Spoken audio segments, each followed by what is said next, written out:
Hi guys, എല്ലാവർക്കും ഹിൽഷാൽ study ടിപ്പിലേക്ക് ഓൺലൈൻ ട്യൂഷൻ സെന്ററിലേക്ക് സ്വാഗതം. ഇന്ന് നമ്മൾ പഠിപ്പിക്കാൻ പോകുന്നത് എന്താണ്?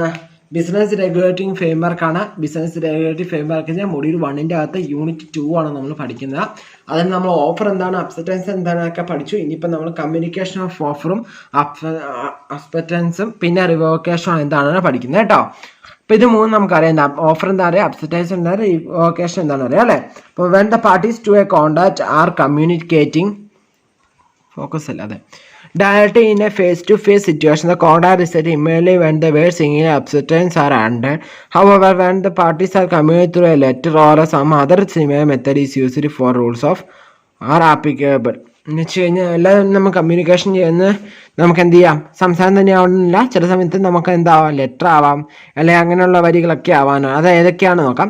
കമ്മ്യൂണിക്കേഷൻ ഓഫ് ഓഫർ അത് ഏതാണെന്ന് നോക്കാം അല്ലേ. Communication of offer. The communication of offer is complete when it comes to knowledge of the person to whom it is made. For A proposed to sell his car to B at certain price, the communication is complete when B received the letter. എന്ന് വെച്ച് കഴിഞ്ഞാൽ ഇവിടെ ഇതെന്താ, communication of offer എന്ന് വെച്ചാൽ എന്താണെന്നാണ് പറയുന്നത്. നമുക്ക് നോക്കാം. എ എന്ന വ്യക്തി ബി എന്ന വ്യക്തിയോട് എന്താണ്, കാർ സെല്ല് ചെയ്യാൻ അല്ലേ. കാർ സെല്ല് ചെയ്യാൻ വേണ്ടി ഒരു പർട്ടിക്കുലർ എമൗണ്ട് നമുക്ക് എത്ര ഏതാ 1 lakh എമൗണ്ട് കിട്ടും. ഇത് എപ്പോഴാണ് ഒരു ഓഫറായി അല്ലെങ്കിൽ എന്താ ഇതൊരു കമ്മ്യൂണിക്കേഷനായി മാറുന്നത് എപ്പോഴാണ്, എക്ക് അല്ല ബിക്ക് ഈ ലെറ്റർ കിട്ടുമ്പോഴാണ് അല്ലേ. ഇവിടെ എന്താ ഒരു പ്രൊപ്പോസലാണ് നടന്നത്. To sell his car to certain price the communication company when the B receive the letter receive ചെയ്യുന്നത് ബി വെച്ചാൽ ബിക്ക് അറിവ് ഉണ്ടാകുമ്പോഴാണ് ഇവിടെ എന്താവുള്ളൂ, അവിടെ ഒരു കമ്മ്യൂണിക്കേഷൻ ആവുള്ളൂ. ഇനി അത് അക്സെപ്റ്റൻസ് ആവുന്നത് എപ്പോഴാണ്, ദ കമ്മ്യൂണിക്കേഷൻ അക്സെപ്റ്റൻസ് കംപ്ലീറ്റ് അതെപ്പോഴാണ് കംപ്ലീറ്റ് ആവുന്നത്, as against the proposal when it put into a course of transmission to him so as it out of the power of the acceptor, as the against the acceptor when it comes to a knowledge of the proposal. For example, assume that A is offered to sell his car to B was received by him. B decided to upset it by a letter sent through mail. The communication upset is committed as against A when the letter is posted and as B when the letter is received by A. എന്ന് വെച്ചാൽ അത് upset ആവണമെങ്കിൽ എന്ത് ചെയ്യണം, A അയച്ച letter ബിക്കും കിട്ടുന്ന B acknowledgement സമ്മതിച്ചിട്ടുള്ള സംഭവം എക്കും കിട്ടുമ്പോഴാണ് അതിൻ്റെ അപ്സെറ്റൻസ് ആയി മാറുകയുള്ളൂ എന്നാണ് പറഞ്ഞത്. പിന്നെ റിവോക്കേഷൻ എന്ന് വെച്ച് കഴിഞ്ഞാൽ എന്താ, എപ്പോഴാണ് റിവോക്കേഷൻ കംപ്ലീറ്റ് ആവുന്നത്, അതിന് ഉദാഹരണം നോക്കാം.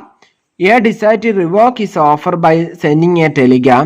The revocation is committed as against A when the telegram is sent and as against B when B reaches him. എന്ന് വെച്ച് കഴിഞ്ഞാൽ A decide to revoke his offer. A revoke ചെയ്യാൻ തീരുമാനിച്ചു, ഓഫർ ഉള്ളത് റിവോക്ക് ചെയ്യാൻ തീരുമാനിച്ചു, ഒരു ടെലിഗ്രാം അയച്ചു. The revocation complete against A ആവുന്ന എപ്പോഴാണ്, ഇത് ടെലിഗ്രാം അയച്ച ശേഷം ആസ് അഗേൻസ്റ്റ് ബി കിട്ടിക്കഴിയുമ്പോഴാണ്. അത് റീച്ച് ആകുമ്പോൾ എന്താവും, റിവോക്കേഷൻ കംപ്ലീറ്റ് ആവും. എന്ന് വെച്ചാൽ രണ്ടുപേരിലും അത് അറിവുണ്ടായിരിക്കും, അത്രേ ഉള്ളൂ. ഇനി എന്താണ് time for revocation of offer and upset.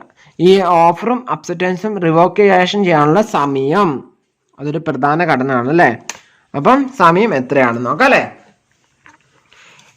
നമുക്കറിയാം, revocation at any time before the communication of his acceptance is complete as against the proposal but now afterwards and acceptor may revoke at any time.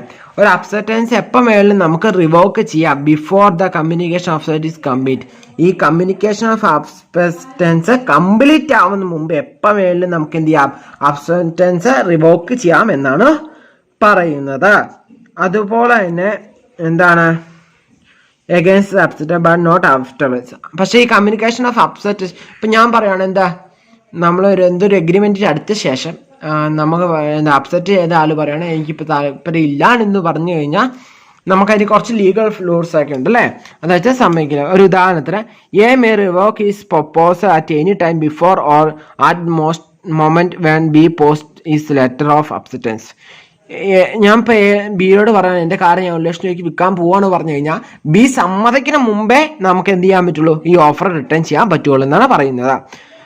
അതുപോലെ തന്നെ B may revoke ഈ substance at any time before at the moment when the letter of communication reaches A. ഇപ്പം ബിക്ക് ഇനിയിപ്പോൾ ഞാൻ അന്നേരം അബ്സ്റ്റൻസ് ചെയ്ത് കത്ത് അയച്ചു, പക്ഷേ എയുടെ കിട്ടിയില്ല. അപ്പം അതിൻ്റെ മുമ്പ് ബി വിചാരിക്കുകയാണ്, അയ്യോ എനിക്ക് ഓഫർ വേണ്ടായിരുന്നു, അല്ലെങ്കിൽ ഞാൻ ഇതാ സമ്മതിക്കണ്ടായിരുന്നു എന്ന് വിചാരിച്ചാൽ എയ്ക്ക് ആ കത്ത് കിട്ടുന്ന മുമ്പ് തന്നെ അല്ലെങ്കിൽ കമ്മ്യൂണിക്കേഷൻ റീച്ച് ചെയ്യണം മുമ്പ് തന്നെ ഇയോട് പറയണം എനിക്ക് ഇത് താല്പര്യമില്ല, ഞാൻ റിവോക്ക് ചെയ്യുകയാണ് പറയണം കേട്ടോ. ഇനി ലോസ് ഓഫ് ലെറ്റർ ഓഫ് അബ്സെന്റ് ഇൻ പോസ്റ്റൽ ട്രാൻസിസ്റ്റർ. ഇനിയിപ്പോൾ നമ്മുടെ ലെറ്റർ നഷ്ടപ്പെട്ടു പോയി എന്ത് ചെയ്യുമ്പോൾ പോസ്റ്റൽ ട്രാൻസാക്ഷൻ നടത്തിയപ്പം.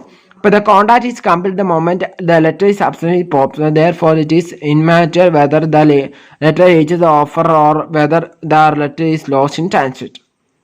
എന്ന് വെച്ചാൽ നമുക്കറിയാം ഇത് ഒരു പ്രധാന ഘടന അല്ലേ. അപ്പോൾ അതിൻ്റെ അകത്ത് എന്തോ vendors and offer commit the contact is complete the moment letter of absent is post. ഈ എന്താണ് ഇത് കംപ്ലീറ്റ് ആവുന്ന എപ്പോഴാണ് ഈ ലെറ്റർ ഓഫ് അപ്സെറ്റ് പോസ്റ്റ് ചെയ്യുമ്പോൾ തന്നെ അല്ലെ പോസ്റ്റലാകുമ്പോൾ തന്നെ എന്താകും അത് അപ്സെറ്റ് ആയിട്ട് നമുക്ക് കൂട്ടാമെന്നാണ് പറയുന്നത്. പിന്നെ എപ്പോഴാണ് ഒരു ഓഫർ എൻഡ് ആവുന്നത്, അത് ഏതൊക്കെയാണ്? ബൈ നോട്ടീസ് ഓഫ് റിവോക്കേഷൻ്റെ നോട്ടീസ് പ്രകാരം, അല്ലെങ്കിൽ എന്താ സമയം ദൈർഘ്യം മൂലം, അല്ലെങ്കിൽ the failure to fulfil a condition of precedent, നമ്മൾ വെച്ച കണ്ടീഷൻ ഫുൾഫിൽ ചെയ്യാൻ പറ്റാതെ വരികയോ, by death or insanity of the proposer എന്ന് വെച്ചാൽ മരണം സംഭവിക്കുകയോ അല്ലെങ്കിൽ ഇൻസോൾവെന്റ് ആയി മാറുകയോ, അല്ലെങ്കിൽ rejection by the counter offer മുഖേന റിജക്ഷൻ ചെയ്താലോ, അല്ലെങ്കിൽ no acceptance of the offer in the prescribed മോഡില് അക്സെപ്റ്റൻസ് തന്നിട്ടില്ലെങ്കിൽ എന്താവും ഓഫർ എൻഡ് ആവുമെന്നാണ് പറയുന്നത്. ജസ്റ്റ് പറഞ്ഞു പോയിന്റ്സ് പറഞ്ഞുള്ളൂ, കാരണം എന്താ വെച്ചാൽ ബാക്കി നമുക്ക് അറിയാവുന്ന കാര്യങ്ങളാണ്. അപ്പം നമ്മളത് പറഞ്ഞ സമയം കളയണ്ടല്ലോ. അപ്പം അങ്ങനെ നമ്മുടെ യൂണിറ്റ് 2 കംപ്ലീറ്റ് ആണ്. പ്രധാനപ്പെട്ട ക്വസ്റ്റ്യൻസ് ഒക്കെ ഇതിലുണ്ടൊന്ന് വർക്കൗട്ട് ചെയ്ത് നോക്കുക. നമുക്ക് ടൈം കിട്ടിയാൽ നമുക്ക് ഇതിൻ്റെ ആൻസറൊക്കെ പിന്നീട് വർക്കൗട്ട് ചെയ്യാം, എല്ലാം പഠിപ്പിച്ച ശേഷം. പക്ഷെ നമുക്ക് ടൈം കിട്ടാൻ സാധ്യത കുറവാണ്. നമുക്കറിയാം നമ്മൾ ഭയങ്കര സ്ലോയിലാണ് പോകുന്നത്. നമുക്ക് ഈ സെമിസ്റ്ററിൻ്റെ മുമ്പ് തീർക്കാൻ പറ്റുമെന്നുള്ള അറിയില്ല. നേരത്തെ ഒരു ഉറപ്പുണ്ടാകും തീർക്കാൻ പറ്റുമല്ലോ, പക്ഷെ ഇപ്പോൾ ഒത്തിരി ലാപ്പ് വരുന്നുണ്ട്. ഇനിയിപ്പോൾ അടുത്ത ലാപ്പും അങ്ങനെ കുറേ ഇതൊക്കെ വരാൻ സാധ്യതയുണ്ട്, ലാഗൊക്കെ വരാൻ സാധ്യതയുണ്ട്. അപ്പോൾ ഈ വീഡിയോ എല്ലാവർക്കും മനസ്സിലായെന്ന് വിചാരിക്കുന്നു. വീഡിയോ ഇഷ്ടപ്പെട്ട ലൈക്ക് ചെയ്യുക, ഇഷ്ടപ്പെട്ടില്ല ഡിസ്ലൈക്ക് അടിച്ചോളൂ. നിങ്ങളുടെ വിലപ്പെട്ട അഭിപ്രായങ്ങൾ അല്ലെങ്കിൽ എന്ത് ചെയ്യണം, നമ്മുടെ എന്തെങ്കിലും സംശയങ്ങളുണ്ടെങ്കിൽ നിർബന്ധമായിട്ട് കമൻറ്റ് ചെയ്യാൻ, അല്ലെങ്കിൽ നമ്മുടെ വാട്സപ്പിൽ മെസ്സേജ് അയച്ചാൽ എൻ്റെ പേഴ്സണൽ നമ്പറാണ് കിടക്കുന്നത്, അല്ലെങ്കിൽ നമ്മുടെ ഓഫീസ് നമ്പറാണ് ഹിൽ സ്റ്റാർ ഓൺലൈൻ ട്യൂഷൻ സെൻറ്ററിൻ്റെ പ്രൈവറ്റ് ആയിട്ടുള്ള നമ്പറാണ്.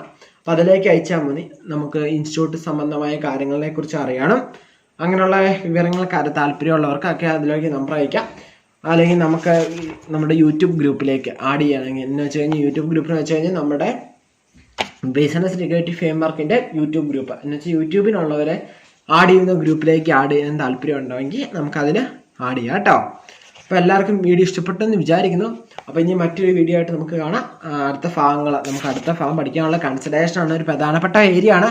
അപ്പം മറക്കാതെ എല്ലാവരും വീഡിയോ കാണണം. അപ്പം താങ്ക് യു കേട്ടോ.